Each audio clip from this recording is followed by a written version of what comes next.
Hey, Eric. Hey, John. How are you tonight, John? Uh, Role reversal. for a little bit. I'm doing good. I'm doing good. Had a great dinner. It was very awesome and yummy. So As per Texas usual, our favorite spot, serving I, up dinner. I Uh, almost was going to use that as my something fun. I didn't actually go in and see if we've done that as a something fun before, but yes, Hutchins barbecue is the yummies. yeah. So So clearly, we're traveling this week again for work. yep, It's been a really good work trip. I mean, I head out tomorrow. I think you got an extra day, but uh, yep. it has been very successful. I've been very happy with the results of the trip. So Always good. let's Always hope we good. can carry it on to the rest of for the rest of the year here. Always So good. Always good. Well,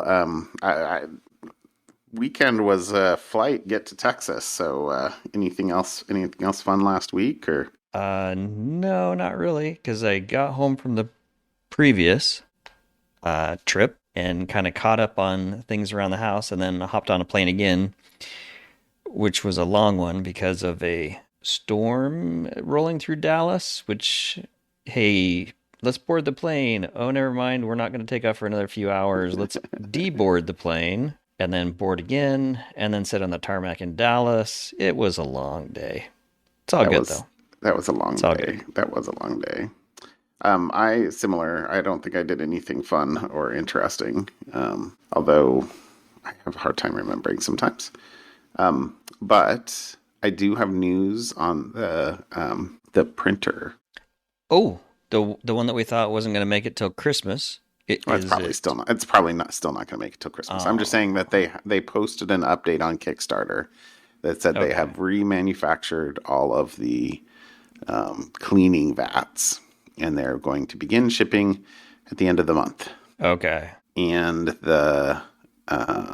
I think they said they were going to be able to make like 2,000 a month at the first, and then up to like 4,000 a month. And they're starting shipping with the U.S., but it was really not clear how many people actually ordered one, like Oh, nor what where I am in the in line. So in the I'll be order. I'll be honest, my confidence in getting it before Christmas actually declined. Um, but Oh, okay. but I was like, I'm happy. But they did like a 200 to like early beta testers where I think they just like manually made the or they've just verified that the cleaning vats were good. Okay. And so there were a bunch of other people posting new prints and stuff from it. But Okay. I'm really frustrated because they're like teasing me is what they're doing. That's right. And Well, yeah, hmm. what does it say? So hold on, I pulled it up. So yeah, the first batch of 800 will ship later this month, and then November they'll do 2,000 per week, 800 to 2,000 units per week, and December to 2 to 3,000 units per week. But that doesn't really help if you don't know how many people actually ordered or where you are.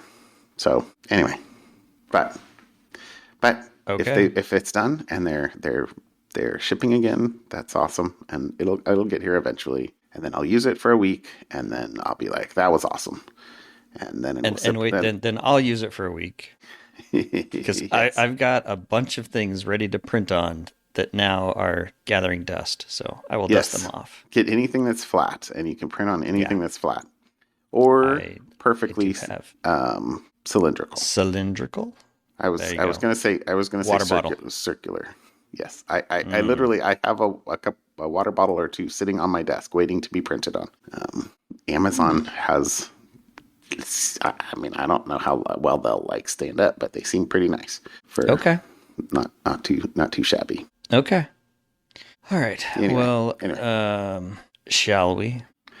all right. Yes, since this is like a trip thing, what did you bring for topics tonight? Also known as what did I find in the last couple days? So one of the things we've known about quite a bit, Apple. announced, and so this is not security-ish, it's more AI-ish, but we're kind of in the AI world, so it's security adjacent, I suppose. But Apple announced a while ago that, hey, we're going to do this really cool thing called Apple Intelligence, and we're going to build it into Siri, and it's going to be awesome, and it's going to be privacy related, and we're going to do AI better than anybody else. Yes. And it has been well over a year of delays. And this was an article in 9 to 5 Mac that says it's now claiming to come in 26.4. Ooh. And even still, the Apple engineers testing it are very concerned where that's at. So apparently, iOS 26.4, we're on 26.0.1. So it's still a good 6 months off from public release. So that they can improve, but there is some expectation that a lot of the what would you call it, high profile AI execs are probably not going to survive this next little bit. There But shall be blood. yeah, I would expect. And the kicker here is they're having an internal bake-off, their own internal privacy on device AI versus Google Gemini. Oh, And really? it seems highly likely that they will do a private cloud instance of Google Gemini, which, they can keep their everything is private, but they'll have to refrain from the because we only do it on your device capability. And they've introduced the private cloud compute part where, hey, if we need to Yeah. do expensive compute, we still keep it private to you. So, the, I'm sure they will still tout that they are the one true private digital assistant. LLM. But Mm-hmm. Hmm. it's highly unlikely that it's going to be, well, it appears to be unlikely that a company with a, what did I just see, $4 trillion Almost $4 dollar trillion. market Yes. cap can't build an AI. Or maybe put it this way, chooses not to do the things required to build a high quality AI, to apparently may or may not be to their detriment. We'll see. But Yeah. that's just the thing that caught my eye this week from a topic perspective, because I like the fact that Apple tries to keep everything private, but I'm finding AIs quite useful Helpful. for a lot of different things. So I I we'll I, see. I will. So I thought I might do a little shtick for last weekend's podcast that I edited and posted, Mm-hmm. and I did for one or two of the chapter arts. I had Gemini generate a Oh, image, nice. Yeah, yeah. but Gemini refused to do an image for naked mole rats. So I think I hit a There, guardrail. there's an operative word in there. Yeah, exactly. So I wasn't quite You, sure. mole rats without fur probably would have got you that might have past that might have gotten me. I the didn't. guardrail. I was posting relatively hurriedly before heading out for the day. So um, Yeah. I was like, okay, yeah, Or that maybe that the Latin name for the animal that would be funny. might work. Now I want to try. Okay, well, yeah. After we're done recording, you can I, give it I give it will a shot. give it a go. I'm sure it's in my Gemini history for Yeah. things to do. All right. Okay. So maybe you have actual security related stuff. Yes. So we got this link from Zach Whitaker's newsletter, and it's a Wired article about some researchers in California. I think it was San Diego, but yeah, UCSD. I like the way I think I'm kind of opening and semi-closing this. So you might expect that space-based radio communications would be encrypted to prevent any snoop with a satellite dish from accessing the torrent of secret information constantly raining from the sky. You would, to a surprising and troubling degree, be wrong. I feel like we've talked about I something along I these lines I before. just I sometimes I love people. Like whoever whoever authored Uh, that sentence, I guess that's two sentences, Fantastic sentence.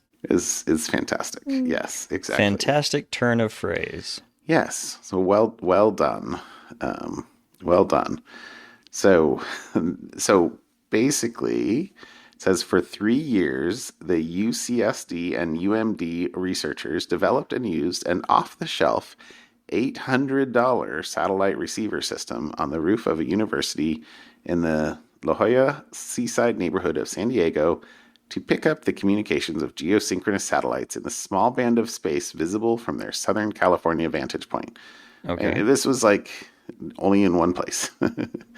By simply pointing their dish at different satellites and spending months interpreting the obscure but unprotected signals, the researchers assembled an alarming collection of private data, samples of the contents of Americans' calls and text messages on T-Mobile, data from airline Ooh. passengers' in-flight Wi-Fi browsing, communications to and from critical infrastructure such as electric utilities, offshore oil and gas platforms, even U.S. and Mexican military and law enforcement communications that revealed the locations of personnel, equipment, and facilities. Ooh.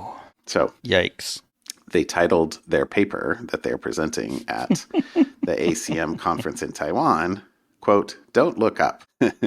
Look over there. A Don't reference to the look behind the curtain. 2021 film of that title, which is awesome. But also, That was a which great show. I feel like we talked about that. That is a movie that I've watched. Um, which the researchers, it's a phrase the researchers say describes the apparent cybersecurity strategy of the global satellite communication system. They assumed no one was ever going to check and scan all these satellites and see what was out there. That was their method of security. They just really didn't think anyone would look up. So, anyway, how do you like them apples? Um, That's pretty funny. Yeah, I mean, I think even didn't T-Mobile just announce a big feature now that they do satellite communication, similar to Apple's satellite connection. If you're like, even though you don't have cell service, they'll route yeah. things, emergency message through satellites. T-Mobile now is adding that as a feature. Ah, So that's interesting. well, so I mean, the details in the article, I didn't really pull this out, but it was basically in some remote tower locations, it was the backhaul network from the tower over the satellite to the base station that was Uh, unencrypted. So they said there was some details in there where they said that they could only hear half of some of the these conversation. conversations. Yeah, but Got it. this was the other quote I really loved. This was not NSA level resources. This was DirecTV user level resources. The barrier to entry for this sort of attack is extremely low, says Matt Blaze. Uh, by the week after next, we will have hundreds or perhaps thousands of people, many of whom won't tell us what they're doing, replicating this work and seeing what they can find up there in the sky. Mm. And I mean, If they're not already doing it, well, there was a whole section in here about like, governments around the world, NSA, like three letter agencies, China, happily doing etc. this stuff for years. There's no way in the world that they don't know about this, but Right. obviously there's no there's a whole section of article about that, but the researchers are publishing a GitHub repo with that includes all the software to decrypt all of these obscure protocols that they Mm. obtained, and that repo is also entitled "Don't Look Up." And Okay. they put in there that the intent is encrypt your stuffs. So Yeah, anyway, yes, I would say that is security related and very much so. shockingly unsurprising. Well, I suppose in a nice segue, my something fun is satellite related. It's related. Tangential? Okay, all right. I haven't looked at this. Should I click the link?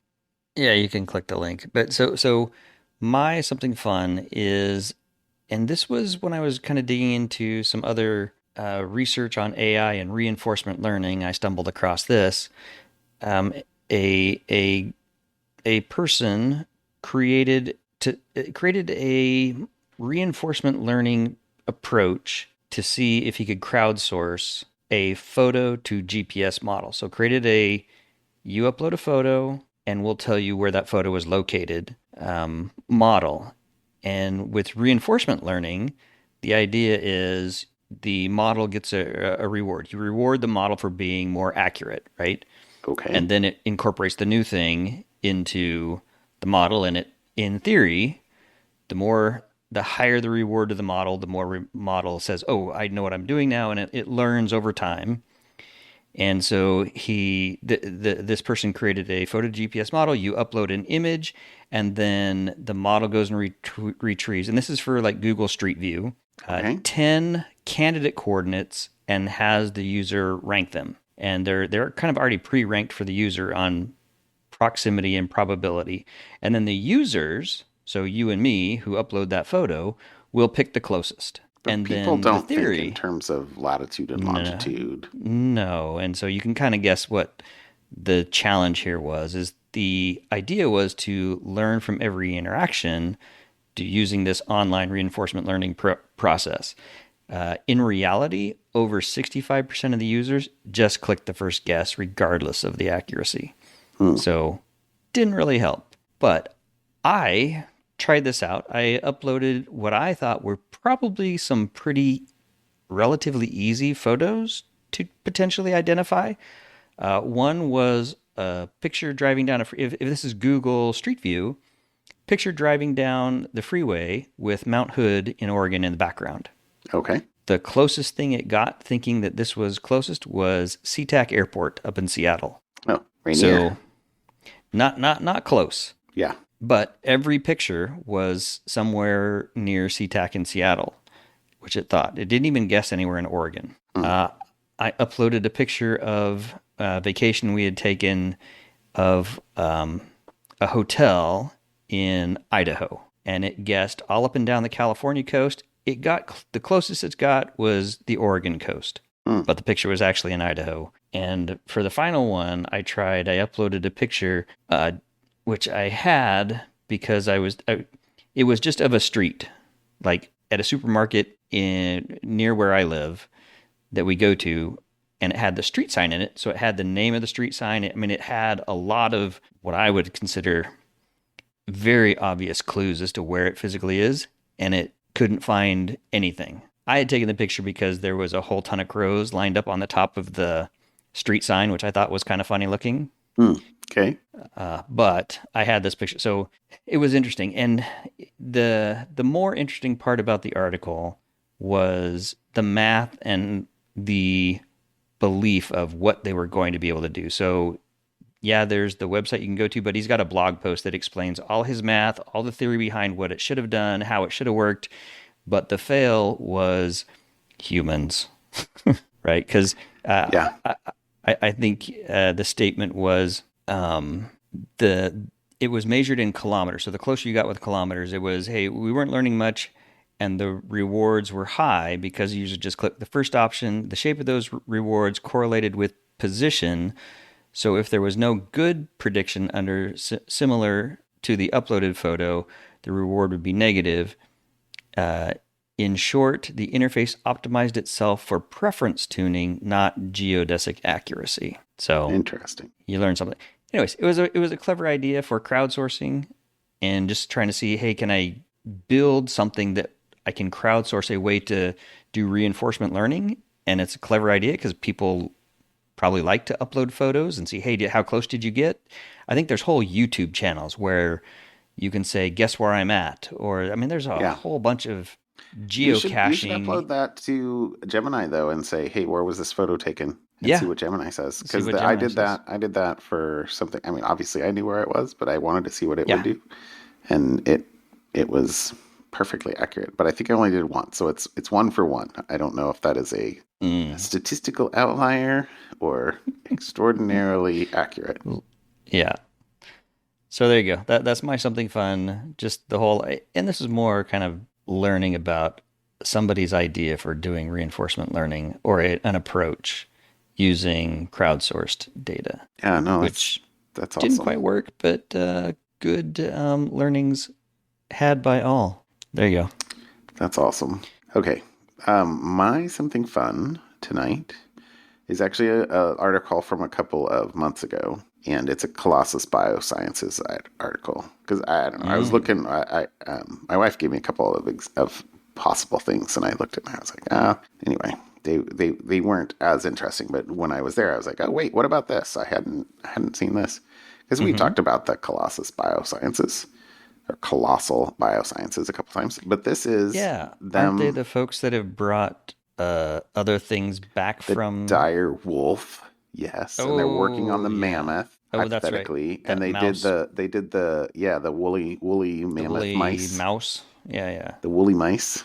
Um, Mm-hmm. but the reason I thought this was interesting was this is they want to bring back the giant or the nine species of the giant moa, which is a flightless bird native to New Zealand. And these things look crazy. Isn't that the dodo?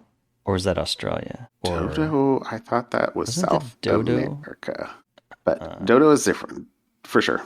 But the giant moa only died out 600 years ago, so like the environment hasn't moved on very far past this. But that giant is an operative word in that sentence. It says, although the smallest of the bunch, the bush moa, was about the size of a turkey, the South Island giant moa and North Island giant moa, remember this is New Zealand, mm-hmm. both stood roughly 11 feet tall. Oh, That's a big bird. that's like an That's ostrich. Is like, it? Oh, I'm clicked the link. I'm seeing the neck now. It's kind of ostrichish looking, but even but more bigger. thick. Yeah, thicker. Yes. Yeah. An ostrich with a llama neck. That's what it is. Exactly. A It giraffe lot. A giraffe seems bird. scary. So evidently, um, Peter Jackson of Lord of the Rings fame Mm. has one of the largest collections of Moa bones in the world. Okay, interesting collector thing, Mister Jackson. But Okay. and I don't know why they were quoting it. They didn't explicitly say they were going to be using the the Moa bones owned by Peter Jackson in order to do this, but they said that Mm. they will take bones, um, identify well preserved Moa bones, and attempt to compare the genetic sequences to tinamou and emu. The tinamou, which is a South American bird, is evidently the closest living relative to these moas, but they split off 60 million years ago. But the emu, I think, is because emu are a large bird that has very large eggs, which they need to bring back the giant moa. So, and evidently, they expect this to be changing an order of magnitude more DNA edits than the dire wolves, for example. Oh, okay. So anyway, there you go. I don't know. We'll see. I'm super curious to see how this kind of plays out over the next several years. Yeah. If Um, these sorts of things will they actually happen? Will they just be like zoo exhibits or in controlled environments? Will it be the whole Jurassic Park Island? when does Jurassic Park become real? Right. So, So, real time follow up. The dodo bird extinct off the island of Mauritius, which is a small island off Madagascar. So, Africa. I thought South America. there Wow. you go. There you go. So, all right. Well, Okay. Moa. There you go. Moa bones. All right. Have go resurrect the Moa. Anyway, there you go. Something fun. All right. Could be interesting. Well, it's it's been an episode. All right, my friend. All right. We'll see you, Have a John. good night. I'll talk to you later. Bye. Bye.